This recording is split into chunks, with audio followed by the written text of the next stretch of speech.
Praise the Lord, good morning. आंसू वाक्य मनाने में मैं आपका स्वागत करता हूँ। आज मैं पढ़ने जा रहा हूँ भजन संहिता 112 का पद 6। यहाँ लिखा है, वह तो सदा तक अटल रहेगा, धर्मी का स्मरण सदा तक बना रहेगा।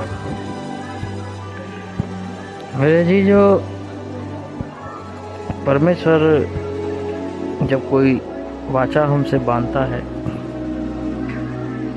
दरअसल परमेश्वर की प्रतिज्ञाएं बाइबल में 6000 से अधिक प्रतिज्ञाएं परमेश्वर ने अपने लोगों के लिए रखी है। सब मिला के टोटल छोटी बड़ी सब की बात कर रहा हूँ मैं। परमेश्वर ने हमारे लिए प्रतिज्ञाओं को रखा हुआ है, वाचाओं को रखा हुआ है। परमेश्वर ने हमें ये प्रतिज्ञाएं इसलिए दी हैं क्योंकि परमेश्वर हमेशा अटल रहेगा। अटल मतलब वो उसे कोई भी उसके स्थान से नहीं हटा सकता। अगर उसने हमारे साथ प्रतिज्ञाएं बांधी हैं तो उसे पूरा करने की जिम्मेदारी परमेश्वर बखूबी बेहतर जानता है कि वो कैसे पूरा करेगा।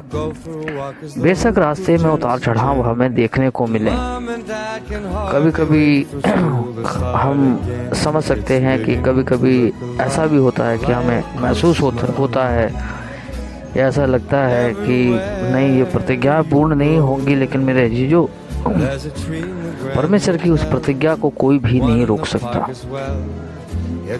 उस परमेश्वर के कार्य को जो परमेश्वर ने हमारे जीवन में रखा है, उसे वो कभी भी नहीं भूलता।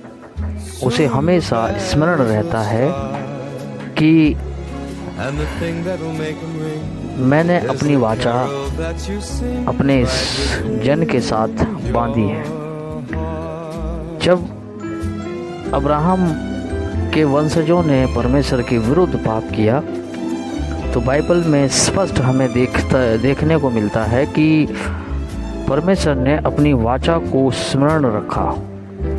अपनी वाचा जो उसने अब्राहम, इसहाक और याकूब से खाई थी, जिसकी वजह से इज़राइल हमेशा छोड़ा गया, माफ़ किया गया, क्योंकि परमेश्वर ने अपनी प्रतिज्ञा अपने दासों से बांधी थी, अर्थात अब्राहम, इसहाक और याकूब से।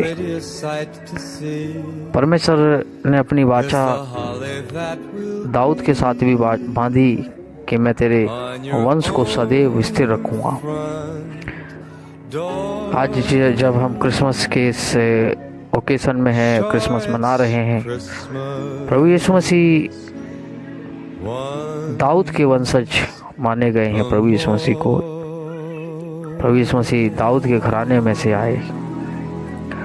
बाइबल में भी लिखा है कि उसका जो जन्म है वो दाऊद के घराने में से होगा और उसकी प्रभुता उसके कांधे पर होगी और वो सर्वदा के लिए होगी। मेरे जीजो, आज जब हम परमेश्वर की प्रतिज्ञाओं को याद करते हैं तो उसे हमें बोलना भी अपने मुंह से हमें अंगीकार करना है कि परमेश्वर ने मेरे साथ वाचा बांधी है। अभी कुछ दिन पहले मैं एक गीत सुन रहा था, इंग्लिश में है,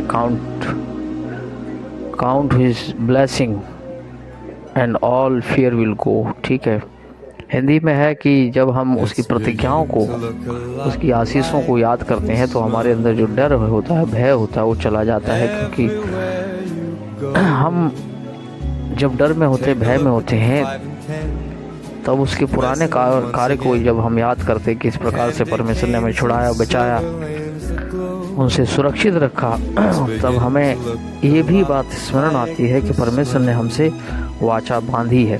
परिस्थितियाँ बेशक इस समय मना करें कि नहीं, ऐसा नहीं हो सकता, संसार बेशक मना करे, संसार की बुरी आवाज़ें मना करें कि नहीं, ऐसा नहीं होगा, लेकिन मेरे जीजो, उस बीच में से एक आवाज़ आती है कि नहीं, परमेश्वर सदा अटल है। परमेश्वर सदा अटल रहेगा और उसे हमेशा याद रहता है उसकी प्रतिज्ञा को। तो जो कुछ परमेश्वर ने हमारे जीवन में रखा है उसे कोई भी नहीं रोक सकता हमारे जीवन में। हालेलुया।